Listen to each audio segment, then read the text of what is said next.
Although individual bees were not having a problem getting in and out of the screen, it was presenting a problem for the Undertaker bees. The Undertaker bees have a very, very important job. They must drag the dead bees out of the hive, and they weren't fitting through the screen.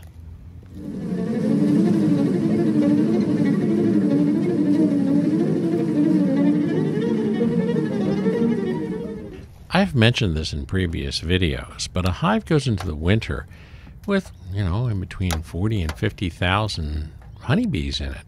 And by the time spring rolls around, that number can be down to about 5 to 10,000, sometimes a lot smaller.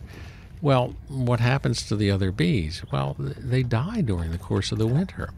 So the Undertaker bees have the dubious task of grabbing the poor little dead bee, dragging it out of the front entrance, and normally flying a little ways away from the hive before dropping it off. In this case, the bees themselves could get through the quarter-inch mesh, but they couldn't carry their poor deceased comrades through. So I decided that the best bet here would be to put a little gap between the screen and the bottom board. So there'd be about 3/8 of an inch in between the bottom board and where the metal screen started.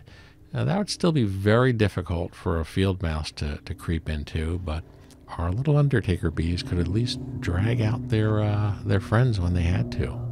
Just a small footnote, this hive looks like it has a large opening in it, but in actuality that's just the recess in the entrance reducer, the way I have it in there.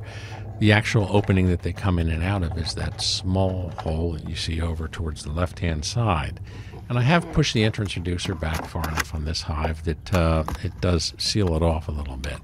I tried to check the bottom boards, but, well, they were frozen solid. There was enough moisture in there that froze when the temperature dropped that they did not want to come out. And I didn't feel like breaking the white card off of the frame, so Frozen. I kind of gave up. It was time to check and see how wet the burlap was getting. When the bees consume honey, they produce moisture, and that moisture raises to the top of the hive, and it either is allowed to vent out or it forms water on the inside lid, which then falls back onto the bees. The first hive was fairly dry, and the second hive was pretty dry too. These aren't too bad either.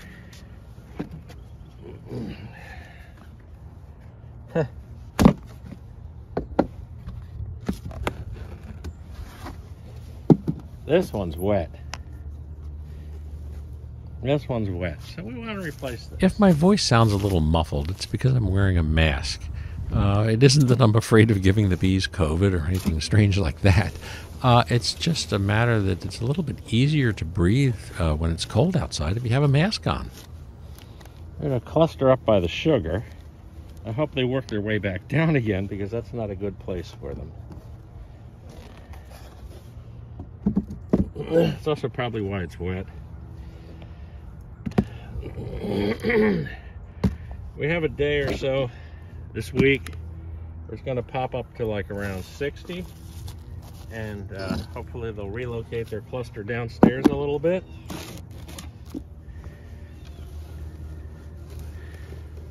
This one's still fairly dry, and we do have bees in there.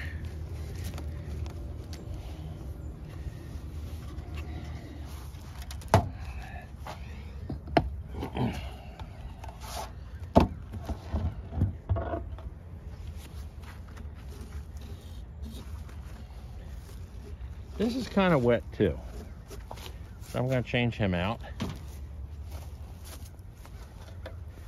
I don't like keeping these guys uncovered for a second more than I have to, for obvious reasons.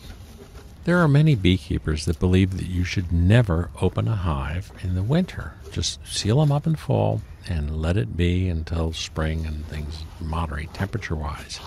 Okay, and I can respect that opinion, that some people, that's how they handle their bees. I found it a little bit more successful if you go in and check things like moisture level and food level and try to help them out if the hive gets bad off during the winter. I do agree that you don't want to expose the bees to the cold if you don't have to. So when I do open them up, I try to change out the burlap if it's wet as fast as possible. And when it comes to adding additional food into a hive, I try to do that on a day that's reasonably warm and it's not going to chill the cluster. I think it just relies on common sense. You don't want to open them up if you don't have to, but taking a peek in there, checking feed levels and that type of thing.